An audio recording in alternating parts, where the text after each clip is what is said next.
A day before Anna's much publicized fast against corruption, it's an all-out war between Team Anna and the Congress, the ruling party accusing the anti-corruption crusader of corruption.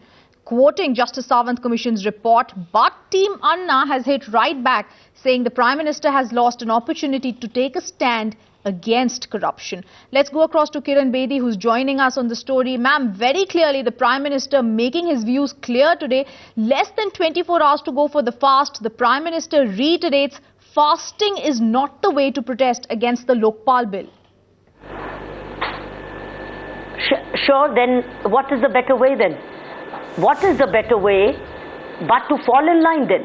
In a way, is the Prime Minister saying fall in line, or otherwise fasting is not the way? And fall in line to what? Fall in line to their drafted Lokpal bill, which is only adding to legal confusion. The objective of the Lokpal bill was to provide this country with a single independent anti-corruption agency. But you are creating more confusion.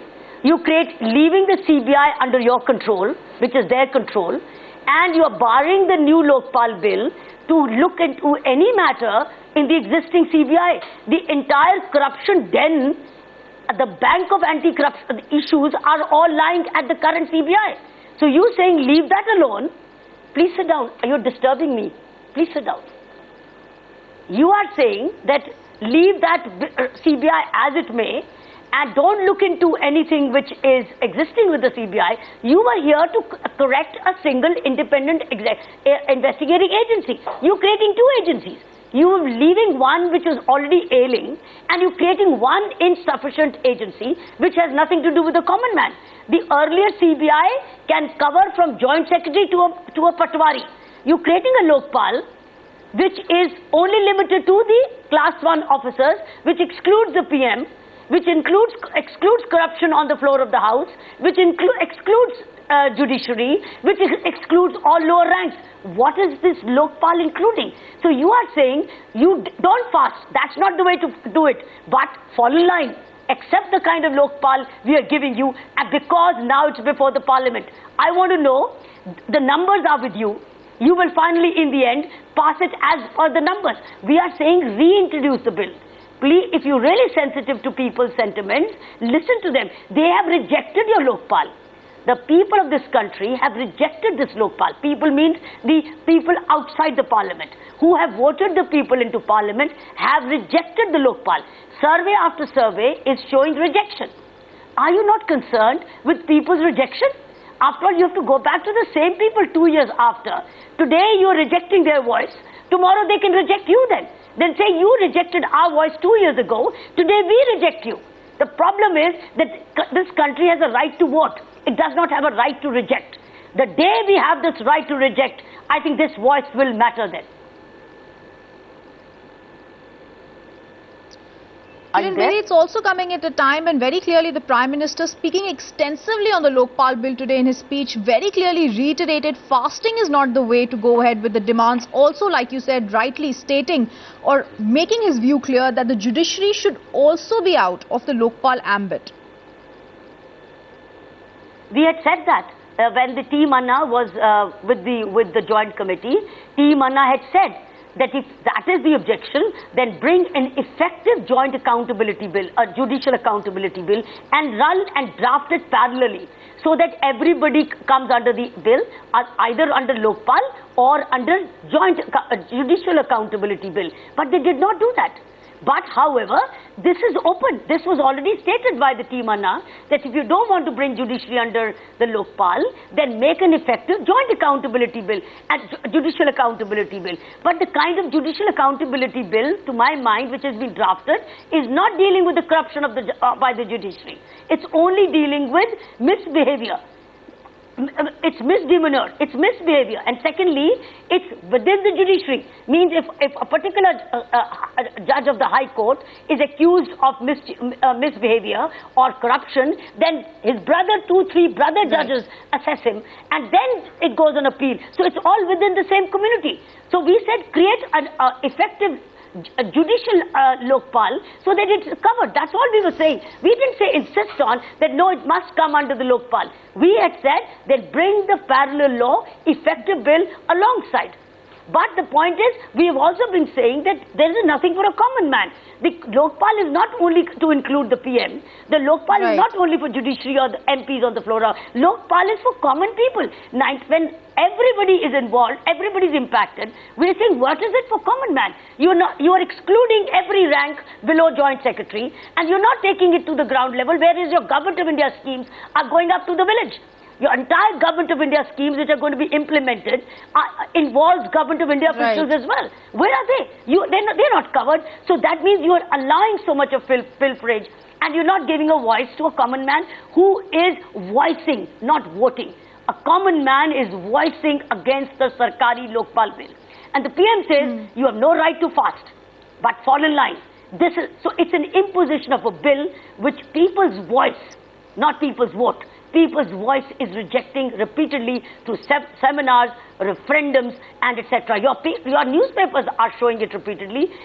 The Raebareli result will be announced soon. Amethi is, Chandni Chowk is, Maharashtra has been covered by referendum. It's amazing. Referendum after a survey is repeatedly rejecting Sarkari Lokpal. I think what we really hoped that the PM could have said, since it's overwhelmingly being voiced against by the common man of this country, I'm going to give it a reconsideration. I'm withdrawing this bill, and I'm going to rework on this draft so that people's voice is incorporated. Meanwhile, I'm asking for a joint session of the Parliament to discuss the gravity of the matter, because if it is so grave, you've not even had a joint session of the Parliament on this. You've not even debated corruption yet, even in the Lok Sabha. Now, Mrs. Bedi, the Delhi police has also given limits for the fast, which has to begin tomorrow, stating it would be unconstitutional if the paraphrase that they have mentioned are not actually heard by the Team Anna.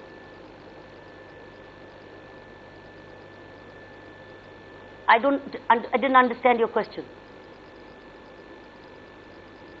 The Delhi police has gone ahead, ma'am, and they have very clearly stated there are certain paraphrases that have to be followed, and if they are not followed, then they would or probably not give the permission tomorrow for the fast that has to begin less than 24 hours from now. Unfortunately, the conditions which the Delhi police has laid down, many of them are, I'm reading it as a former Delhi police person for the first time. You are limiting the crowd. You're limiting the number of vehicles. You're making, when you know am I to be a footman now saying I can't have more than 5,000? Am I being a traffic cop right at the spot that I can't have more than 50 motorcycles and 50 scooters? I thought that was the job of the traffic regulation. This was the job of law and order. If you put in such regulations, it is actually putting it in such a way that I have to say I can't accept these conditions. These kinds of conditions have never been placed. Let's file an RTI and let's check with the Delhi police on what have been the past conditions of such fasts and such dharnas. Let's find out. I don't recall. I think we've managed such dharnas very well. This is a political issue. This will require a political decision. I think these conditions have been suggested and imposed externally from the Delhi police, which unfortunately Delhi police is accepting. We've had very brilliant senior officers in the past. We've had Mr. Ved Marwa. We've had Mr. Vijay Karan. We've had Mr. Ajay Raj Sharma. I've seen their functioning. They would have probably, had they been in place, I doubt if they would have let these kinds of conditions slip through these permissions. Delhi police is very well equipped to handle dharnas and demonstrations. That is why they handled 26 January so well, they handled 15th August, and they handle very many demonstrations 3 times of the year, every time the Parliament is in session.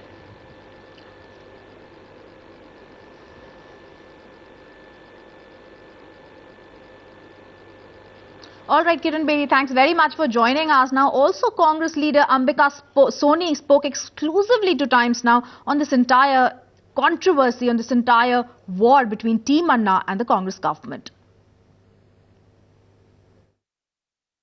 That the whole tone and tenor of the letter supposed to have been written by Anna Hazare, at least signed by him, to the Prime Minister, is not worthy of a Gandhian person who claims to have a Gandhian mindset.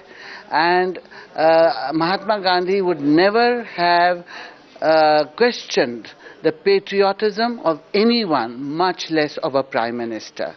And to talk of his age and how he has got everything, what else does he want? I would only like to tell Anna Hazare ji that Dr. Manmohan Singh has never sought anything. If anything has come to him, it has come to him because of his reputation, because of his work, because of his whatever he has contributed to the nation. So I think these are very below the belt, trivial, low type of accusations.